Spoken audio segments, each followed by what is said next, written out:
Saunders ಹತ್ಯೆಯ ಪರಿಣಾಮವಾಗಿ ಭಗತ್ ಸಿಂಗ್, ಸುಖದೇವ್ ಮತ್ತು ಶಿವರಾಮ ರಾಜ್ಗುರು ಮತ್ತು ಇತರ 12 ಜನರನ್ನು ಲಾಹೋರ್ ಪಿತೂರಿ ಪ್ರಕರಣದ ಅಡಿಯಲ್ಲಿ ವಿಚಾರಣೆಗೆ ಒಳಪಡಿಸಲಾಯಿತು. ವಿಚಾರಣೆಯ ಸಮಯದಲ್ಲಿ ಜೈಲಿನಲ್ಲಿದ್ದಾಗ ಭಗತ್ ಸಿಂಗ್ ಕೈದಿಗಳ ಮೇಲಿನ ಕೆಟ್ಟ ನಡವಳಿಕೆಯನ್ನು ಪ್ರತಿಭಟಿಸಲು ಉಪವಾಸ ಸತ್ಯಾಗ್ರಹವನ್ನು ಕೈಗೊಳ್ಳುತ್ತಾರೆ. ಈ ಸತ್ಯಾಗ್ರಹ ಅವರಿಗೆ ಭಾರತದಲ್ಲಿ ವ್ಯಾಪಕ ಅನುಯಾಯಿಗಳನ್ನು ಹುಟ್ಟುಹಾಕುತ್ತೆ. ನಂತರ ಪ್ರಕರಣಕ್ಕೆ ಸಂಬಂಧಪಟ್ಟಂತೆ ಭಗತ್ ಸಿಂಗ್, ರಾಜ್ಗುರು ಮತ್ತು ಸುಖದೇವ್ ಅವರನ್ನ ಗಲ್ಲಿಗೇರಿಸಲಾಗುವುದು ಎಂದು ನ್ಯಾಯಾಲಯ ತೀರ್ಪು ನೀಡಿತು.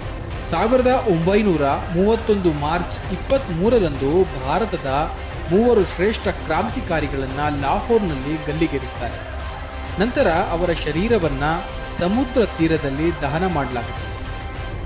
ವೀಕ್ಷಕರೇ, ಇತಿಹಾಸದ ಘಟನೆಗಳು ಹೇಳುವ ಪ್ರಕಾರ ಮಹಾತ್ಮ ಗಾಂಧೀಜಿಯವರು ಮನಸ್ಸು ಮಾಡಿದರೆ ಭಗತ್ ಸಿಂಗ್, ರಾಜ್ಗುರು, ಸುಖದೇವ್ ಅವರನ್ನ ಉಳಿಸಬಹುದಿತ್ತು. ಆದರೆ ಅದೇಕೋ ಸಾಧ್ಯವಾಗಲಿಲ್ಲ. ಅದೂ ಸಾಲದೆಂಬಂತೆ ಭಗತ್ ಸಿಂಗ್ ಒಂದೇ ಒಂದು ಪತ್ರದಲ್ಲಿ ಕ್ಷಮಾಪಣೆ ಕೋರಿದರೆ ಬ್ರಿಟಿಷರು ಅವರನ್ನು ಬದುಕಿಕೊಳ್ಳಲು ಬಿಡುತ್ತಿದ್ರು ಏನು.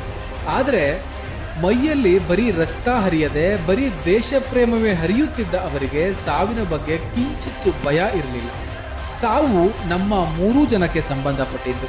ನಾವು 3 ಜನ ಸತ್ತರೆ ಅದೆಷ್ಟೋ ಲಕ್ಷ ಅನುಯಾಯಿಗಳು ಕ್ರಾಂತಿಕಾರಿಗಳಾಗಿ ಹುಟ್ಟಿಕೊಳ್ತಾರೆ ಎಂಬ ನಂಬಿಕೆಯ ಮೇರೆಗೆ ಅವರು ಸಾವನ್ನ ಬಲು ಪ್ರೀತಿಯಿಂದ ಅಪ್ಪಿಕೊಂಡರು.